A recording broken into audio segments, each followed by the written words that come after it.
Hey everybody, welcome to Girls Gone Hallmark. I'm Megan, and I'm a lifelong Hallmark movie fan. And I'm Wendy, and all I have to say is thank God for a Lacey Chabert movie this week. Today we are discussing the Wedding Veil expectations. Before we get into all of our thoughts and opinions about this movie, you know, if you want to connect with us outside of the podcast, we'd love for you to follow us on Instagram. We are Girls Gone Hallmark, which is our Hallmark-specific account. And we're also at Megan and Wendy, which is all things Megan and Wendy. Yeah, and you can also email us at meganandwendy@gmail.com if you have some thoughts on our podcast reviews or anything else. We're here. And you can join our exclusive Facebook group, Girls Gone Hallmark. Since the beginning of the year, and I know we have new listeners, I would like to remind everybody listening that this is one of two podcasts that we host. Our other podcast is called Long Story Short with Megan and Wendy. That's a women's lifestyle podcast. We talk parenting and beauty and midlife and pop culture every Thursday. So we'd love to have you give that a listen as well. Let's talk some general Hallmark news and notes. All right. So we have what we here at Girls Gone Hallmark consider big news, a big, bold statement from Hallmark. We're curious to see how it plays out.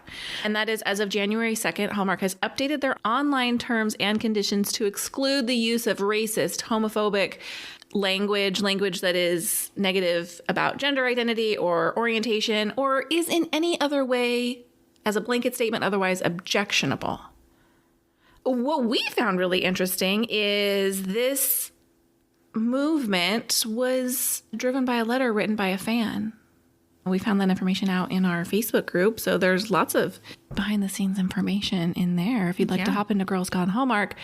And as Wendy and I were talking this morning, I said, what exactly does this mean? Like, where does this apply? My first guess is like in their app where they have reviews. Yeah. But you found some other information that we have questions about.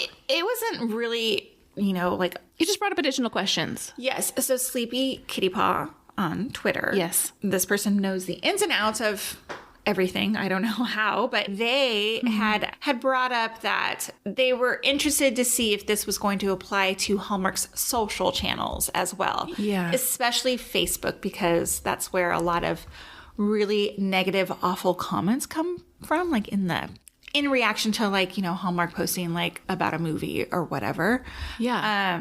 I'm never watching this. Exactly. There we go. So anyway, from the basement dwellers, so to speak. Sure. I think more than anything for me, Hallmark making the statement, standing behind the statement, sends a big message. I'm curious to see how it plays out. I'm actually really impressed that they took note from one person who wrote a letter to them or contacted them about it. I wonder if that was just like the tipping point, or were they just waiting, or what the story was. Yeah, I would hope that it was something that was in development for them. Yeah, exactly. All right, moving on.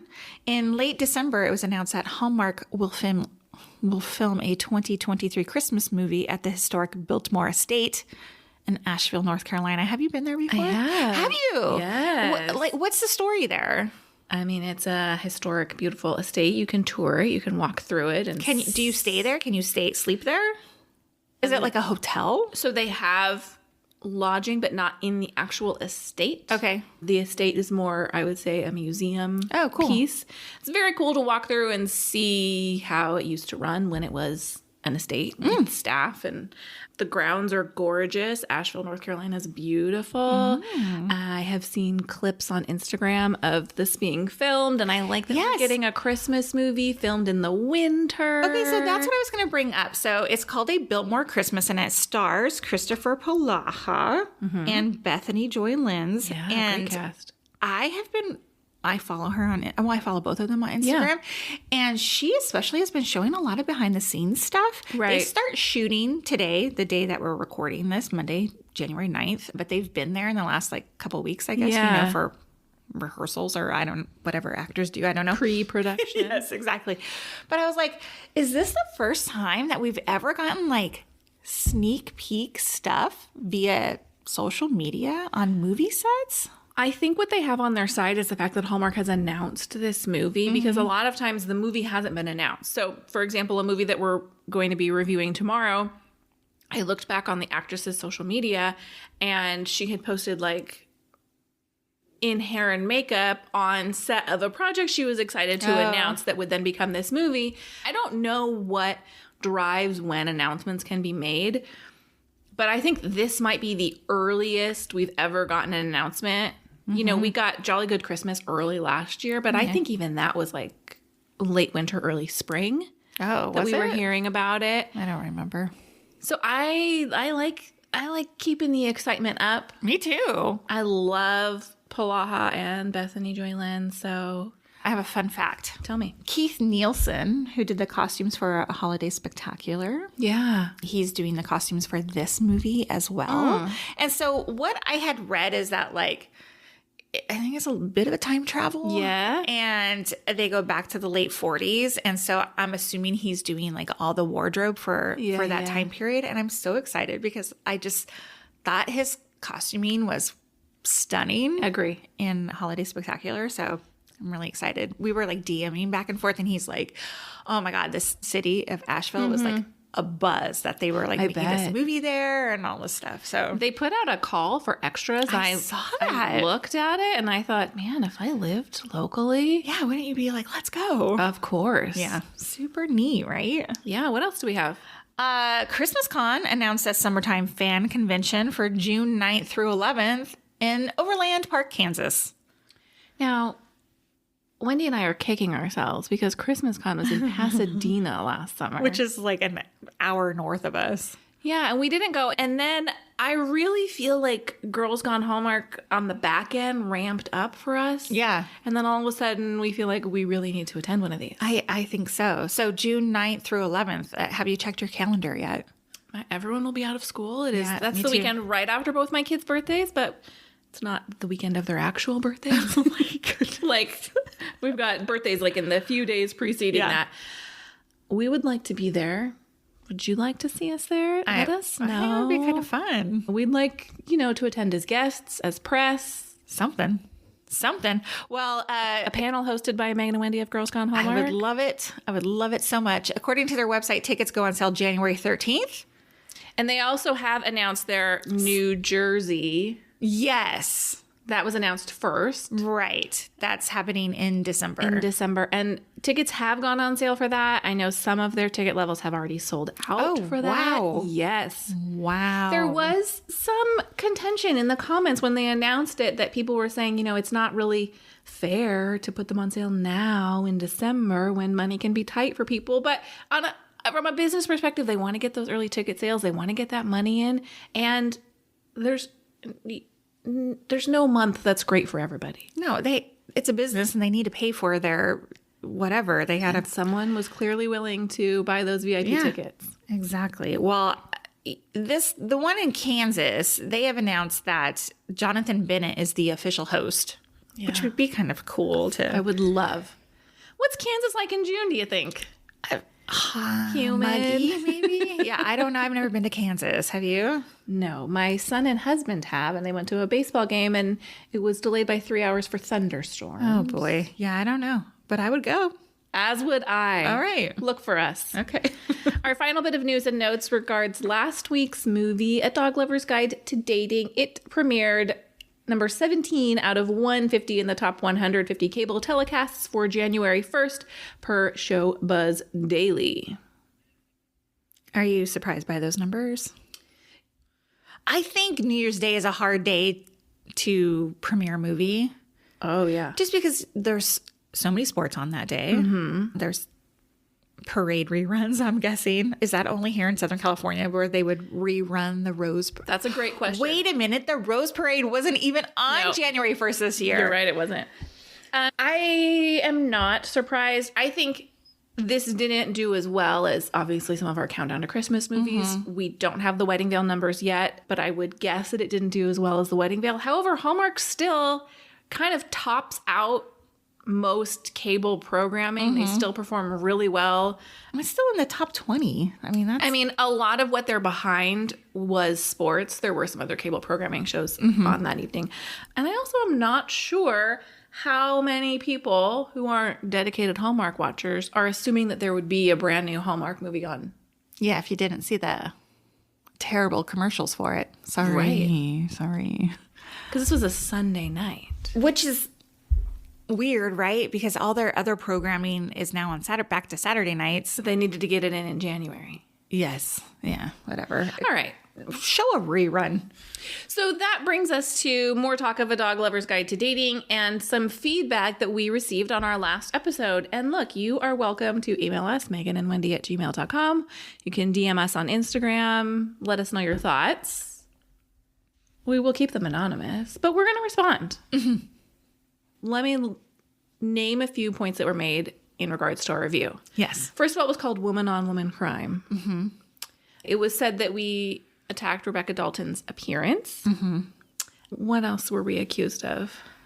Calling her another stereotypical Hallmark blonde. What are your thoughts in response to this criticism? Okay, so the segment in question, we commented that Rebecca Dalton resembles Natalie Hall. I stand by that. They look alike. Mm-hmm.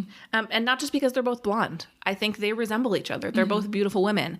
And we made the comment, maybe she should dye her hair brown to stand out. Now, let me be very clear. This was in no way attacking her appearance. She's beautiful. Yeah. We said we enjoyed her in this movie and we wanted to see her stand out. We were not placing her appearance above her performance. Correct. I agree.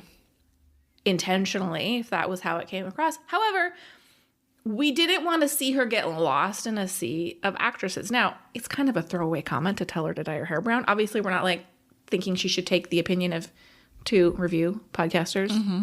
Our intent there was, hey, we enjoyed you. We'd like to see more of you on Hallmark. How can we make sure that you don't just get lumped in with this Corey Sevier co-star mix? Right. That was our intent. We're not those kind of people. I'm not here to attack someone's appearance. No, definitely not. And finally, it was said that we may have come for Corey Sevier's acting. Yeah. I'm the one who said it.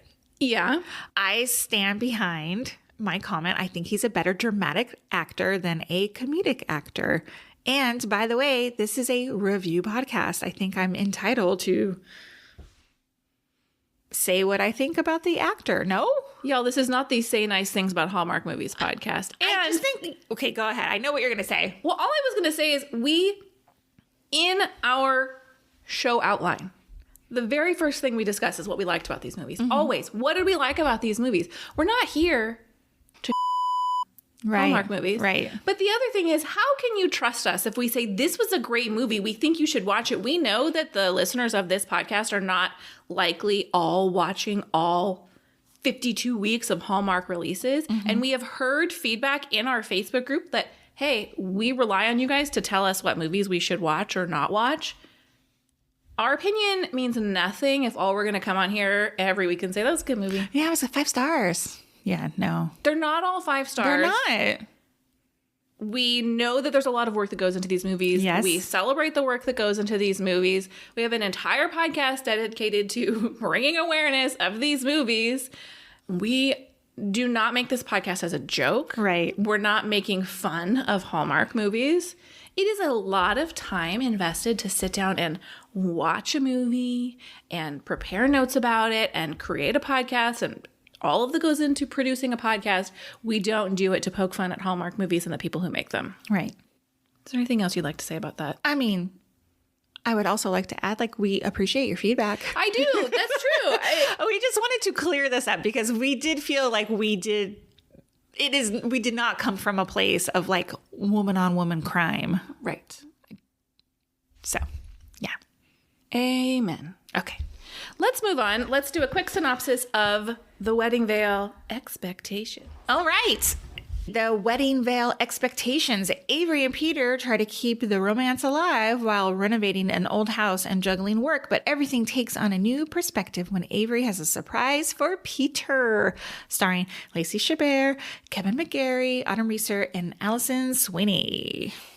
I think it's important to say that for anyone new to the series, The Wedding Veil Expectation is the first in a second trilogy of movies.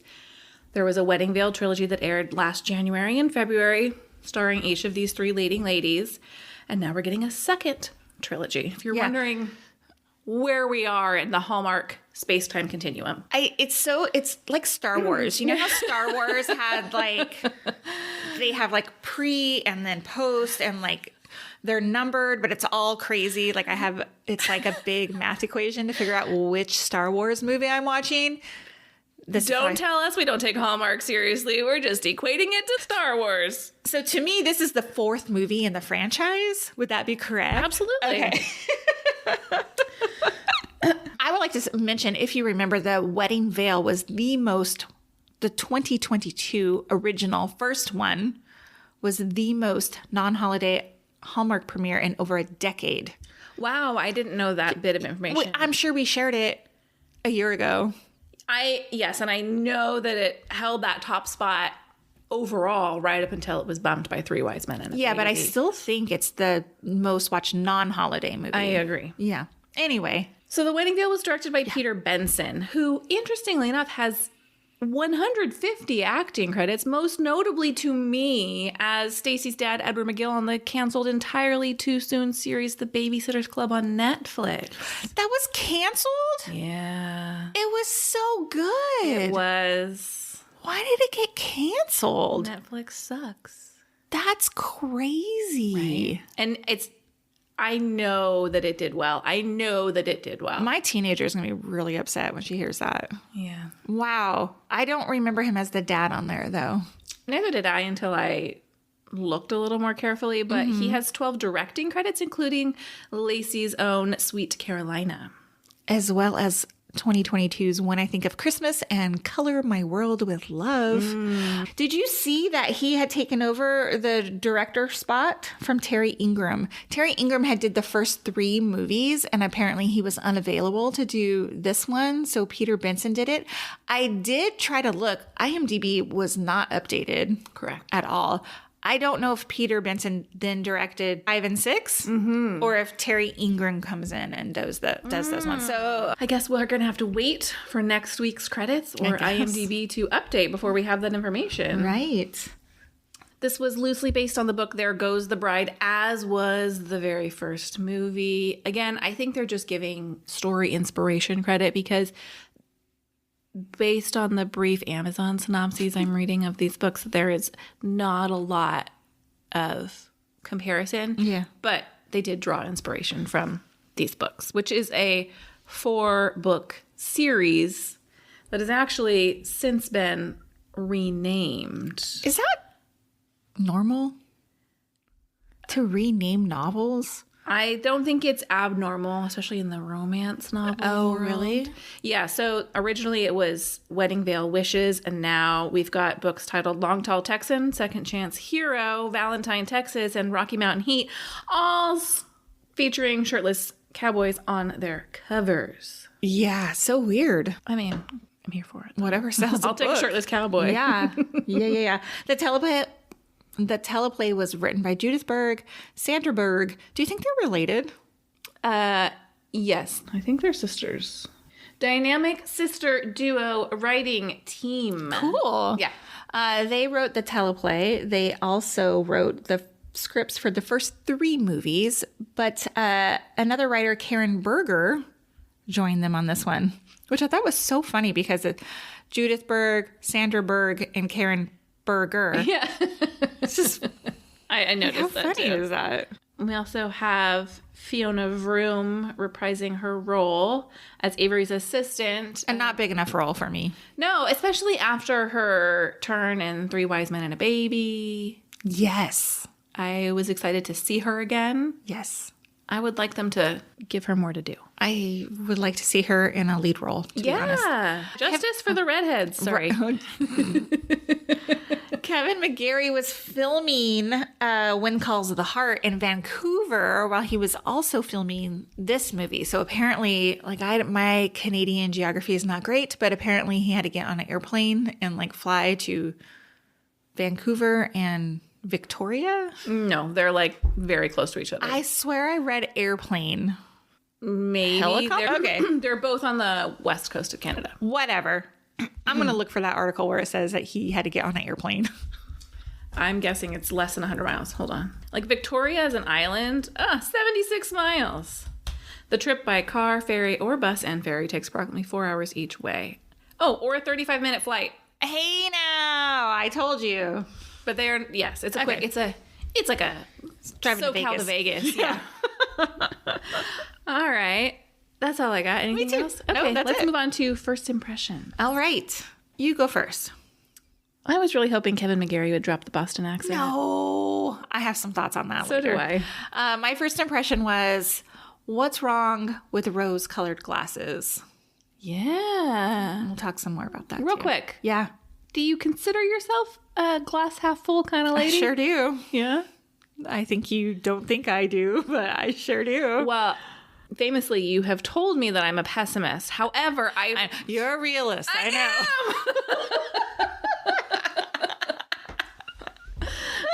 I am. All right. Let's hop right into what we liked about this movie. Listen, I'm going to start off at the top. I know a lot of people didn't enjoy Kevin McGarry's Boston accent, but I didn't hate it.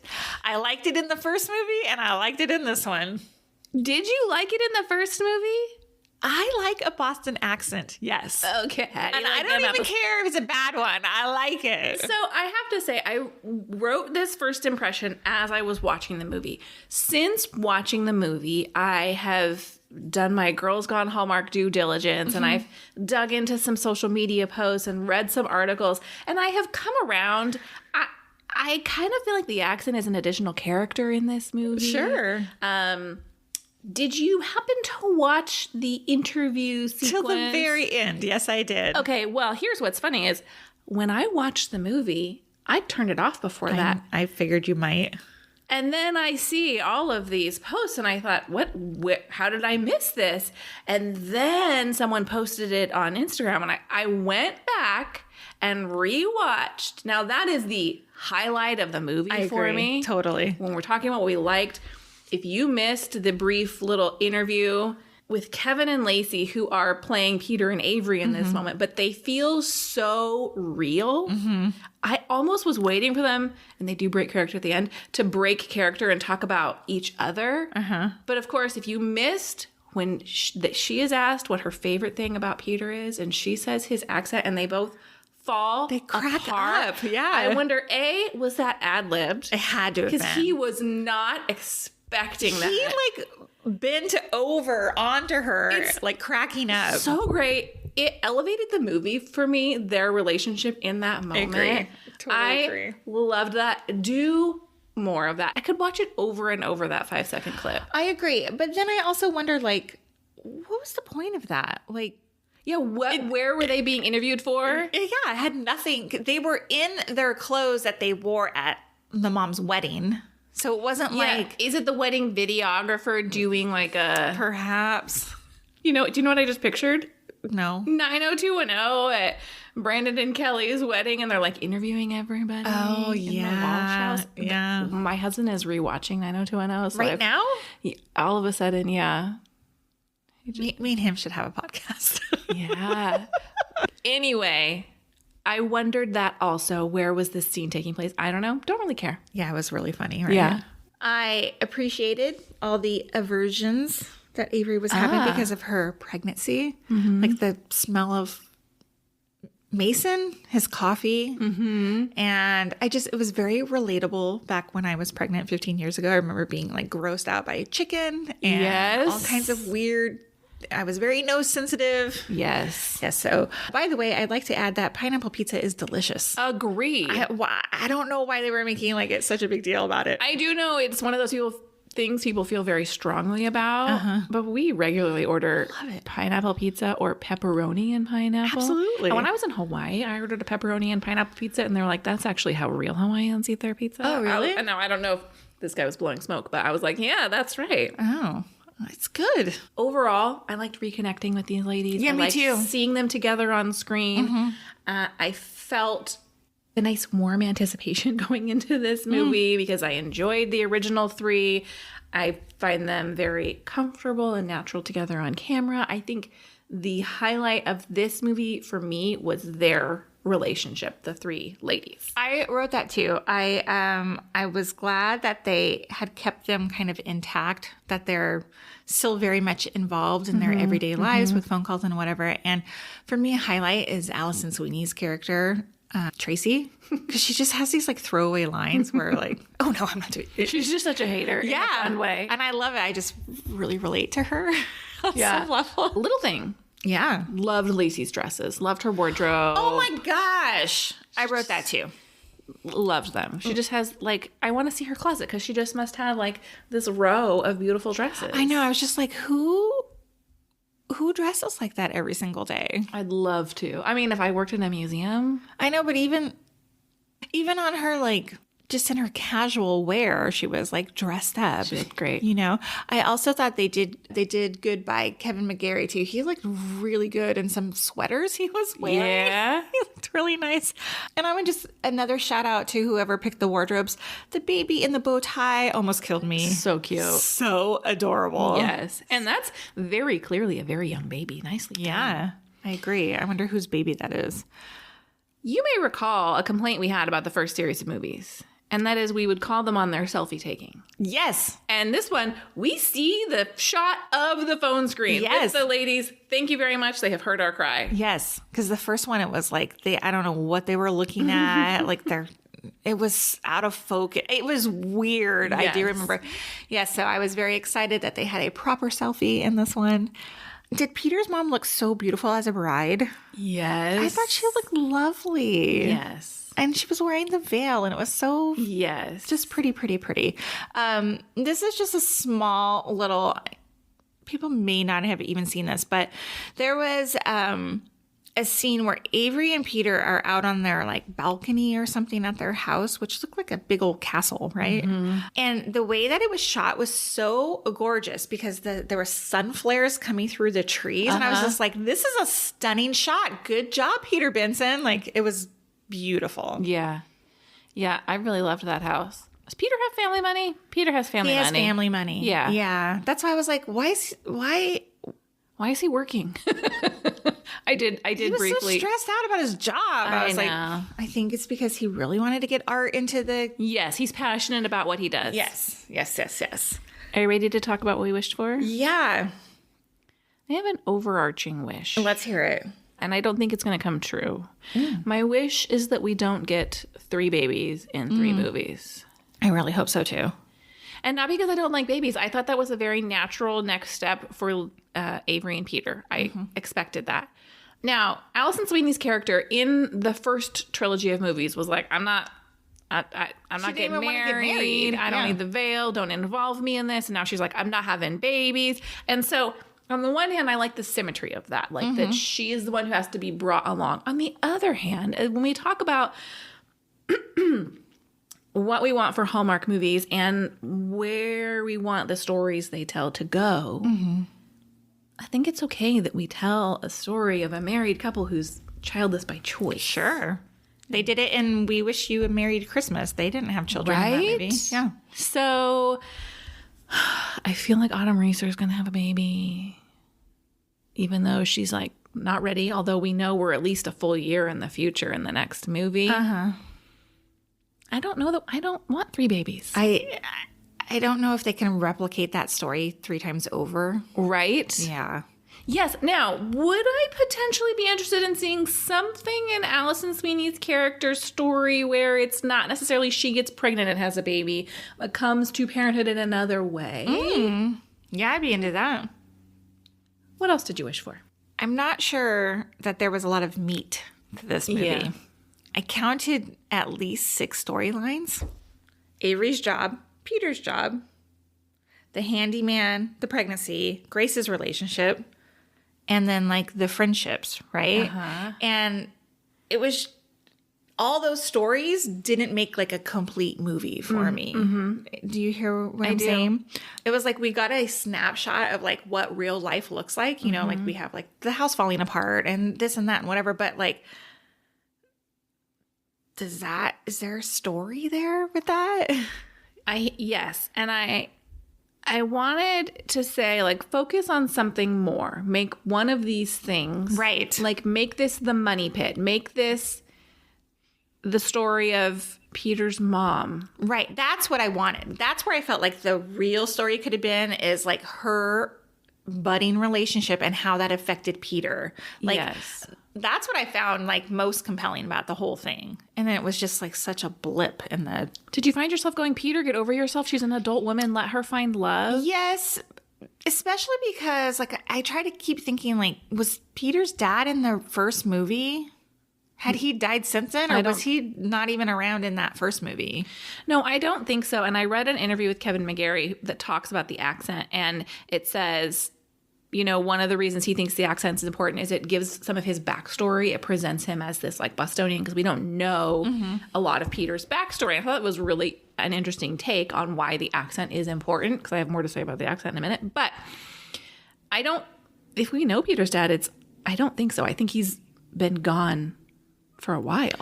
Yeah, I just think it would have been a better movie if they would have focused in on that, give some backstory, more about like Peter's rocky relationship with his dad. I mean, they talked about it a little bit, but he wanted to, that scene where they were in bed and he's like, I'm just trying to keep my dad's memory alive, or something. He says something to that, and I was like, oh, yeah, that's the story I wanted to see. Yeah, focus on the healing that needs to happen there as he's about to become a father. Right. Yes, I hear you. And when I thought about go deeper on this, I feel like one area they spent too much time was there were entirely too many lies for one attempted pregnancy announcement surprise. Yeah, okay. There were too many things in the way. Like at some point you just need to be like, well, I really wanted this fun moment, but I'm not going to wait 3 more weeks to tell you that I'm having a baby. Right. So go deeper in a different direction. Yes. I think they relied a little on the hijinks of that particular moment, perhaps too much. Yes, but still, that doesn't even make a whole movie. No. So take away like all the... We're getting a minivan. I mean... I know. It just... there's nothing to grip onto. I want to talk about the rose-colored glasses comment. I did not like how Peter kept referring to Avery and her rose-colored glasses. You know, they were talking about the house falling apart and this and that and whatever. I don't think it's a bad characteristic to have. And it was almost like he was like needling her a little bit, like, oh, Avery and her rose-colored glasses again. I'm like, stop that. That's your wife. Yes. Don't make fun of your wife in front of other people about a characteristic she has. It's not cool. Well, and home renovations are stressful. Let one person feel like, yeah, it's all going to work out. Right. It'll be fine. It's not, as someone who's been married for 20 years and have had home renovations done, like, it's no good when you both are spun up over like something. You got to have one to balance the other. Yeah. Right? And what is Peter worried about? He's got money anyway. Like, clearly they're living in this castle that needs renovation. The foundation needs to be fixed, dude. Like that is a problem. What are you going to do? Yeah. Oh my gosh. Okay. Ready for Did You See That? No, I have one more wished for. Please. I also wish that every conversation between Peter and Avery didn't include her saying, I don't want to fight. You're having a conversation. Nobody's raising their voice. Nobody's really arguing. Like you're not even really having a disagreement on things, but she just kept saying like, I don't want to fight with you. I don't want to fight with you. I was like, you are not fighting. You stop it. Stop making something out of nothing. Yeah. So, anyway. Yeah, you need to have conversations and you need to not have the same opinion about everything. Right. And figure it out. Right. Now, are you ready for Did You See That? I am. I have a potentially hot take. Okay. I have no Did You See That. I just have comments. I have one, but okay. I didn't think Mason, the boss, was a jerk until very late in the movie. Oh, yeah? I was like, he's a business person. This part of the business isn't performing. And so he wants to do something else that is going to perform. Right. Now, was he touchy-feely and warm and fuzzy? No. He's a business person. He was here to do a job. They were like, Mason's such a jerk. And I was like, is he? No, I think, he was there to do a job. And I didn't think he was rude. No, I didn't think he was rude either. He just was gruff, maybe? Sure. Fine. He was hired to have the museum perform better. Yeah. And when she was like, I'm going to go to the media about whatever, I was like, whoa, girl, you're going to get fired. Like, what are you doing? I'm going to go over his head. I was like, oh my gosh. But wouldn't they, so like their television spot for that, like brought all these people, wouldn't they have like done that way earlier? Like, I just feel they didn't have the connection. But the painting had always been there. I guess the veil hadn't been there. But wouldn't they talk about like, oh my gosh, this is so amazing. We discovered this painting and we restored it and blah, blah, blah, whatever. And there's this magical veil that we all wore. Yeah. Come out and see the painting. Yes, but I don't think they had the TV connection to come out and do the that's interview. right. Yes. That's right. But any Yahoo can get on the internet and like contact your local media station. Sure. Yes. Yes. And by the way, I thought the media guy, the Boston whatever, at one point I thought it was the same guy as Grace's boyfriend. They looked so much alike, I thought, like when they were watching the TV and they're like, oh, this is so-and-so for, and I was like, wait, is that Grace's boyfriend? It was just me. It wasn't him. Okay. No. Did you see when they painted that bedroom purple? I hated that purple wall. That's a no for me, dog. Like That was like never a sleep. 6-year-old's bedroom. Never. I was like, why did they pick purple? Purple? Yeah, I thought the bedroom was beautiful before. Ugh, so gross. Hated it. I was like, I hate this bedroom out loud. And those couches did not look comfortable. No, I thought they were beautiful, but too, those were not sit in front of the TV couches. Give me an ugly sectional any day. Look, I will never be the person who has a beautiful living room because we sit on our couches. Yes, we lounge. ours. We watch movies. We read. My husband and I spent most of yesterday on the couch. You put your feet on the couch. Yes, your dog comes on the couch. dog comes on the couch. My couch is a little pilly because we spend so much time on the couch. Yeah, I understand. These ladies sure are able to travel at the drop of a hat. They're just like, boop, boop, twice. Well, is Autumn Reeser's character supposed to be in Italy, or where is she supposed to be? I don't know. They never really said, right? No, I don't remember. And Allie Sweeney's in Seattle. Is that I don't right? know. That's a long trip to go to Boston from Seattle. I don't know where. Pop all the time. I'm like, we just popped in. We thought you. We'll be here for the weekend. They're just always there. Yo, that's what friends do. And this is the second time I've said yo. So if I say it again, take a drink. Do Yes, I expect you to come visit me if you move away and I agree. need you. I know, but they need each other a lot. They're just like, they're always talking about how busy they are. Look, I think it's lovely. I would love it if a friend heard that I needed them without me saying it and showed up. I just think it's like when you have 3 busy women, the ability for them to all end up in the same place at the same time happens a lot.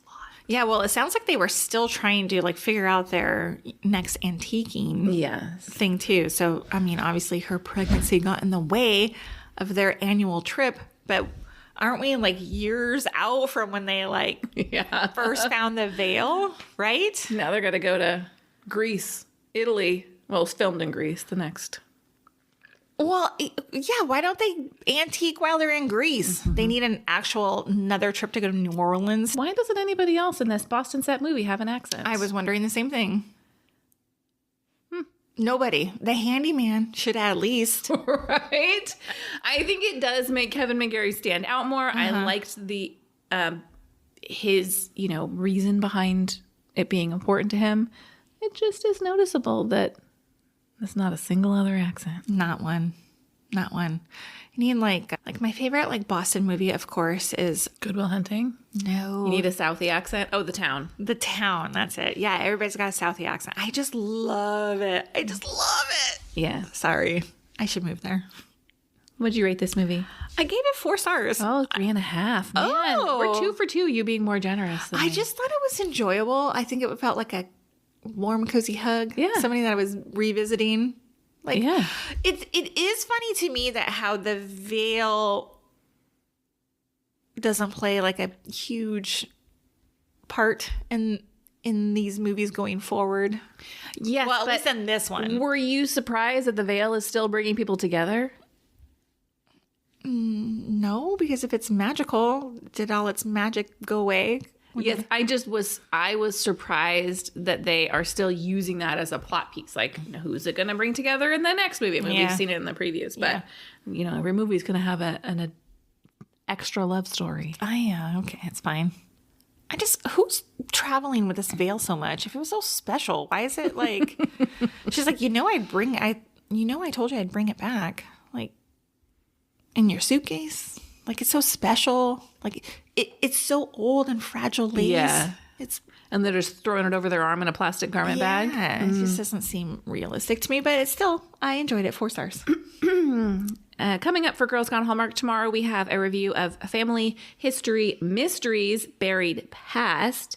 And next week, we'll be back with the second The Wedding Veil movie, or the fifth The Wedding Veil movie, however you're counting. The Wedding Veil inspiration. Before you go, take a minute to leave Girls Gone Hallmark a 5-star rating and a review. Join our Girls Gone Hallmark Facebook group and follow Girls Gone Hallmark on Instagram. Bye. Bye.